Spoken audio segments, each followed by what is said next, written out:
Hi there, ladies and gentlemen, boys and girls. I'm speaking to you from the Republic of Ireland on this Paddy's Day 2020. And instead of fun and frolics, instead of games and pageants and parades, and was somewhat justified pride in being Irish. My grandmother was Irish, you see, and I've lived in Ireland for pretty much 20 years now, I suppose. But instead of all this, we have fear, ignorance, stupidity, uh, mass hysteria. We have governments that are more interested in their media image than doing the right thing. Although, fair play to governments, it's very hard to know what to do because, on one hand, you want to save lives, as many lives as you possibly can. But on the other hand, you don't want the wheels of industry, which are at present our only means of survival as a species, to grind to a complete halt. So it's hard to get the balance, I know that. But there's also a great deal of fake news, mischief making, opportunism, and conspiracy theory. But we'll come back to Mr. Alex Jones in a minute. But all these shenanigans, as we say in Ireland, have got me thinking about various models for the Demiurge and how we might understand the Demiurge and the moral status of the Demiurge, if any. And I've come up here with a few models of our situation, or the situation that soul finds itself in. And I've represented soul by these little circles here, these little red circles. So the little red circles find themselves in different situations, and perhaps they're all true, I don't know. So we start off with Mr. Alex Jones.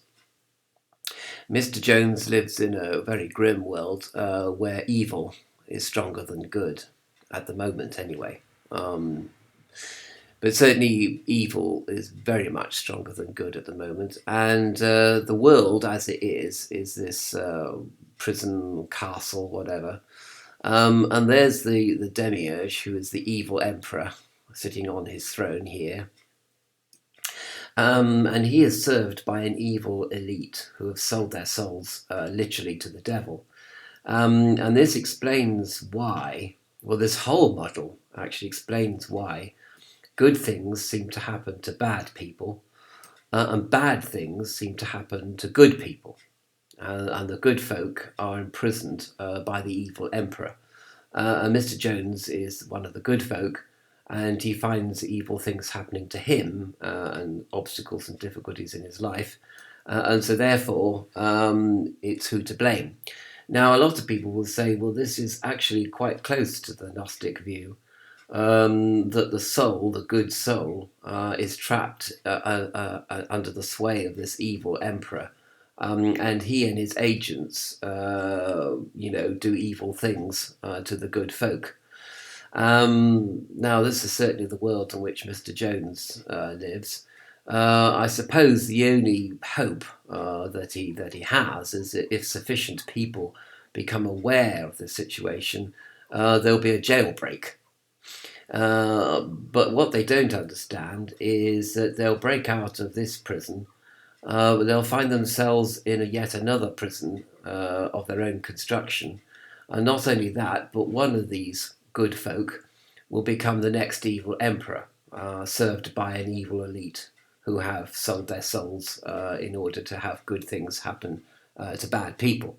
So as with all revolutions, you simply replace one emperor, imperial elite, with another, as history has shown us all too bitterly.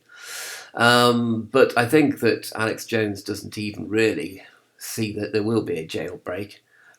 He's pretty much convinced that the evil elite are depopulating the earth as we speak, through various things like homosexuality and abortion, impotence, pornography, and of course the coronavirus, which will get rid of all the old people, of course. All the wise people will be dead, and there'll be nothing left but young, stupid people who are into abortion, homosexuality, and they will serve the evil emperor better, you see, as an evil elite.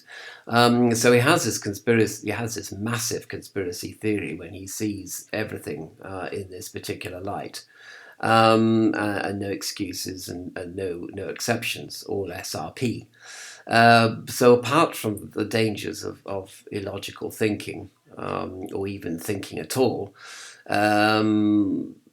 there is pretty grim. I mean, there is no place for Jesus in this model. Evil is more powerful than good. Whereas if you're a Christian, you believe that Jesus Christ is more powerful than the devil, and that Jesus Christ will return and will create a new Jerusalem after the various stages of the apocalypse. And so therefore, this situation of there being an evil emperor served by an evil elite imprisoning good folk will come to an end. And now whether it comes to an end next week or in the next minute, or in 10 years or 100 years or 1,000 years, whatever, is not for you or I to say.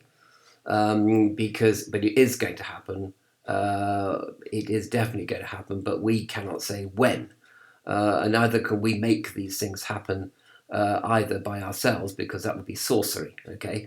So we must submit to the will of God in this matter, and Jesus will return, and Jesus is more powerful than the devil, so it doesn't really matter how evil the emperor is, or how evil the elite is that serves the evil emperor. Their days are numbered, and you can find many, many, many references in the Bible to the fact that their days are numbered, and it is predicted that their days are numbered. But in Alex Jones's world, as in David Icke's world, I think, although his world, I suppose, is more metaphorical, as it were, there is no Jesus. There is no spirituality, actually, in that sense of the word. And it's all just grim, grim, grim. And like the media that are directing the narrative of this coronavirus apocalypse, so-called, they are like children or autistic persons. They just scream at everything that happens. Everything that happens is a threat, and they scream about it all the time, which is actually a characteristic of an autistic person. If you've ever looked after autistic persons, you will know that they scream literally about everything that happens. Any change at all they see as a threat. So everything is a threat. Everything is grim. The evil emperor is completely is completely not going anywhere, but you are imprisoned. Now, some people will say that this is in fact pretty closely modelled on classical Gnosticism, and the evil emperor, of course, is the devil, is the lord of this world, and life is pretty grim under this lord of this world, under this evil emperor, as it in fact was, right up until, you could say, the 1950s, and could be again, you see. If viruses and bacteria mutate to resist antibiotics and vaccines, we could be back to the 12th century in a heartbeat, because the world is as it is. It is what it is, so this is one of the grim models, which perhaps is pretty. But of course, in classical Gnosticism, there is Jesus, of course, and the Holy Spirit, and so we quickly go from that model to the model of the Demiurge is the prison in which the soul is trapped, and here is soul trapped in this prison, the four-square prison, but due to the action of grace, the action of the Holy Spirit, the Holy Grail of Jesus Christ, the Christos, it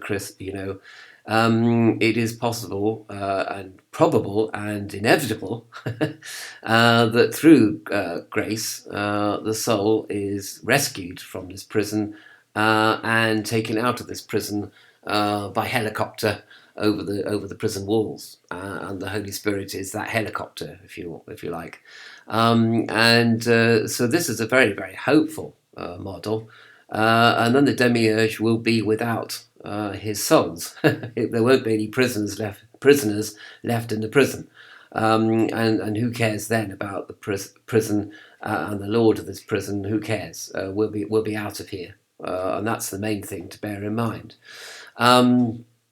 And this is obviously a model based partly on faith, but it's also partly based because the soul has to prepare itself in different ways, not least by contemplating this model, actually.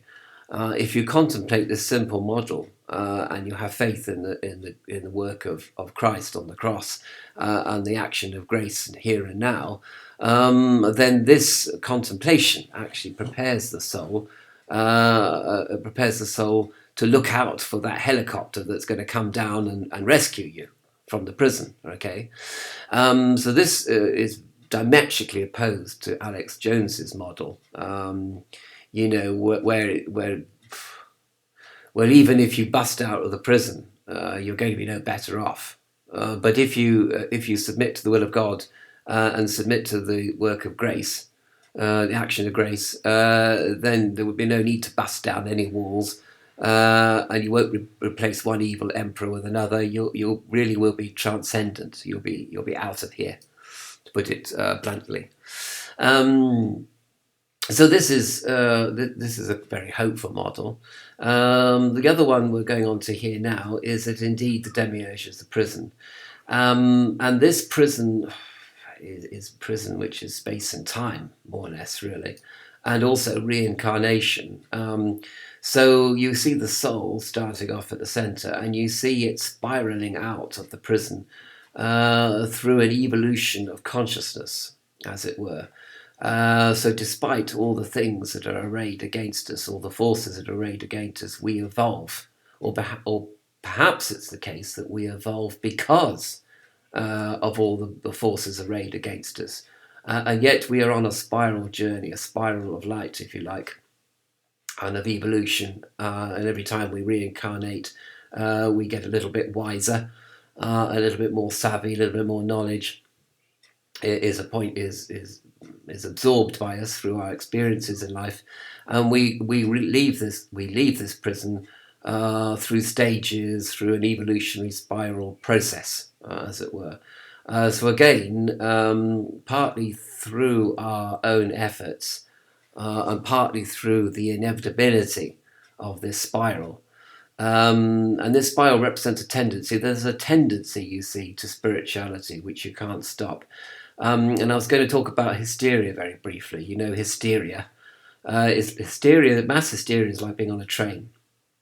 And you may not be hysterical, but you're only one carriage on the train. And the carriage behind you is pushing you along. So even though you don't want to be pushed, it's going to push you and you're going to go forward. So mass hysteria, you see, cannot be stopped very, very easily because of all the people that are being hysterical behind you, and all the people that are being hysterical behind them. So even though you may have a lucid moment, and the carriage behind you, the person behind you has a lucid moment, neither of you can stop, because somewhere back along the train there is so much hysteria building up that the carriages cannot be stopped. But it's also true to say about spirituality that in this model of the spiral, you are on a carriage of light. And you have moments of lucidity, moments of spiritual insight, and people behind you have, and all of you are pushing the other person along down the track of spirituality towards enlightenment. So that's kind of a very hopeful model, a very nice model, and it also embodies or encompasses reincarnation as well, which is used by people to explain a lot of things, a lot of anomalous things that happen in this world, explained through reincarnation. So very, very powerful spiral forces as at play, evolution. And a lot of fair play, a lot of David Icke followers actually do believe in spiritual evolution and this spiral path out of this demiurge, out of this of this situation that the soul finds it in. So you can't really knock David Icke followers too much. I mean, New Agers. I mean, it's a nice model to have. And following on from this, in the same sort of vein, we have Ouspensky's model. Ouspensky was follower of Gurdjieff, or Gurdjieff. Never know how to pronounce that. Anyway, Ouspensky had this idea of different layers of spiritual density. He had this idea that everything is made of the same stuff, spiritual stuff. Out here on the perimeter, the spiritual stuff is at its least dense, and therefore there's a lot of spiritual freedom to be found here. In fact, there's the essence of spiritual freedom, because there's no obstacles in your way. Nothing at all gets in your way. But when you get down to here, which is the realm of the Demiurge, the same stuff is so dense that it's very hard for the soul to kind of push its way through, if you like. I suppose it's like the seed pushing its way through dense earth and then coming out into the air, and then the plant is able to grow and mature in the air, whereas it has a terrible time as a seed pushing through the dense earth. So that's a bit like for soul. Soul has a bad... So, and also there's a thing about centrifugal and centripetal force, you see, because there's a central... there is an outward pushing force, and there is a reactive, restraining, retarding force, which wants to keep you back, keep you down in the dense areas. So the idea of consciousness and soul is trying to go out this way, and it's trying to go towards freedom, but there are retarding, conservative, Saturnerian forces that are trying to keep you in the mud, trying to keep you down there. In fact, more than that, because this little figure here, this little triangle here, this represents the blind alleys, the blindness of occult realms, which are in fact even denser than the material universe we find ourselves. So sometimes, we think we're going out of the dense areas, and we're actually going into more dense areas through our naive exploration of the occult realms, which are just reflections of the realm of the Demiurge, which we are aware of now. So that's another story, really. Anyway, the idea is that through grace and through our own efforts and through evolution of consciousness, we will one day gain spiritual freedom by going out, by forcing our way out of these dense areas of stuff, into the less dense areas of stuff, and eventually out into the open, where we'll be spiritually free and beyond duality. So here in this world, the Demiurge is very dualistic, a very dual world, very binary world, a very mixed up world, very contradictory world, a very dense world, very sort of, we can't do anything. And also, there's a metaphor of the rocket as well. If you think about the rocket has to have a huge amount of thrust to lift its weight above the atmosphere. But once it gets beyond the atmosphere, or beyond the dense part of the atmosphere, less and less thrust is required, until when it gets to space, it goes out into space on the basis of its own momentum. And that momentum has been gathered by the initial thrust against the Earth to push it out into space. And you can draw a very powerful metaphor for spirituality. So, down here we have to have a great deal of determination and thrust. But that determination, that initial decision to change our lives, is what... all being well, we use to thrust ourselves out into spiritual space, into spiritual freedom. So it's the initial decision that's very hard, but once you've made that decision to change your life, there's no stopping you. Okay, so this is a very hopeful model. It requires a lot of effort, and the initial effort, of course, of spiritual life is very hard. But it does become easier, so it's a very optimistic model indeed. And this, when we come up to here, this is a model I say all being well as far as the thrusting out into space is concerned, but another model here is what I call the pinball machine model. And here is Soul here, which is the ball that's dropped into the pinball mechanism. And of course, it's got momentum, and it bounces off all the buffers, but it also gets trapped in little pockets as well, and bounces out. It bounces all over the place. And these are all obstacles, and this is the path of soul.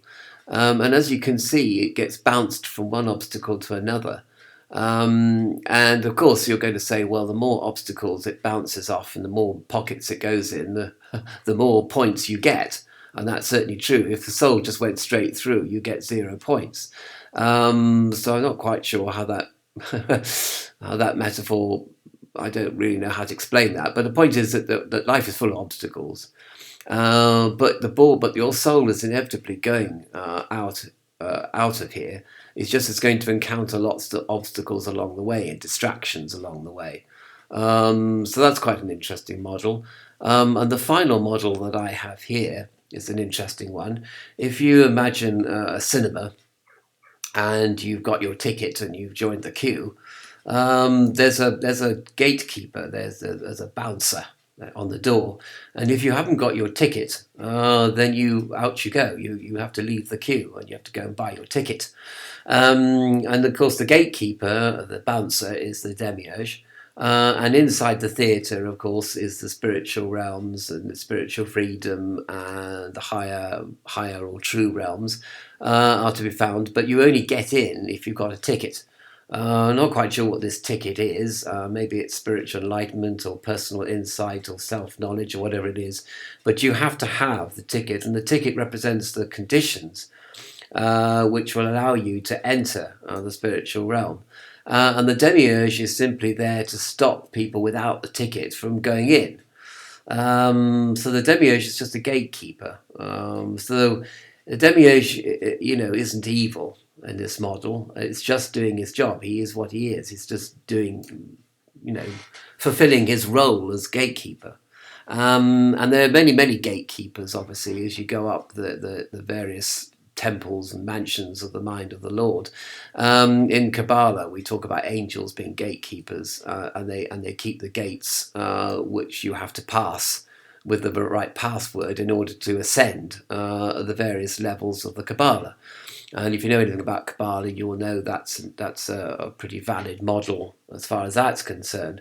And sometimes you have to have a password, which is sometimes a vibration like Om or Hu or something like that. And these passwords, like Hu, will enable you to pass by the gatekeeper and all the distractions and obstacles of life in order to enter into the higher realms. So I've presented all these different models, and I must say that it seems to me that these models, the Demiurge isn't evil. Okay, I suppose when you get to the model of the work of grace, the Demiurge is pretty evil because he is actually imprisoning you. And only by the grace of God can you escape this prison. And that's true. And you have to prepare for that grace to enter your life in order for you to escape. So I suppose you could argue that in this model, the Demiurge is pretty evil. But even so, it is as it is. It's prison wall is a prison wall. It's not evil. It's not good. It's just there. And the helicopter that comes to rescue you is just there as well. It's not even really good. It's just your escape. Do you know what I mean? So a lot of these models are dualistic in one sense, and a lot of them transcend dualism. But when we get to Alex Jones's Evil Emperor, the Sith, and Evil Elite, and all that, we are really going to Star Wars dualism here. We're going into a pretty grim situation. And as I say, you break out of one prison, but you find yourself in another.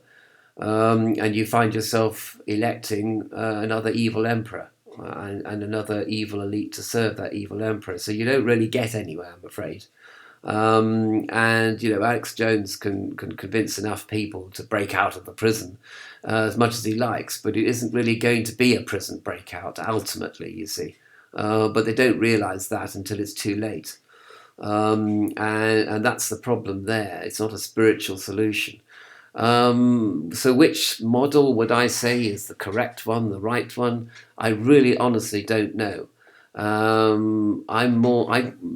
I mean, this model here with the helicopter coming, rescuing you, that's more of a right-hand path model for sure, because you're waiting for the action of grace to do something. As indeed, if you're a born-again Christian, you're waiting for Christ to return, and you know not when or how, but you're waiting for Christ to return in some form or another, which will be very definite when he does, of course. And when he does, everything will change. So that's more of a right-hand path, whereas a lot of these other models are more left-hand path, in the sense that you are sort of doing something in order to get where you want to go. I mean, I suppose that the pinball careering through past all these buffers and pockets is a sort of, there's a sort of inevitability. So that's kind of right-hand path, and you trust that the world, that the path is unfolding as it should in front of you. It's just that you have been bounced from one place to another, but you are going forward. You are going towards liberation despite all the bounces. Do you know what I mean? And buffers and pockets. So I honestly don't know which model is the correct one, really. I think it depends on your point of view, on how you view the universe. I honestly would say, though, that of these models, the sort of grim, evil emperor Illuminati model is the least useful and the least spiritual, really, of all these models. And I don't think it's at all helpful. But that's just my opinion. Maybe you derive some sort of spiritual comfort from the fact that there's an evil emperor and an evil elite, and bad things are happening to good people, and that's why bad things happen to good people. Maybe that gives you a certain amount of spiritual comfort. I don't know. I can't say. I'm not you.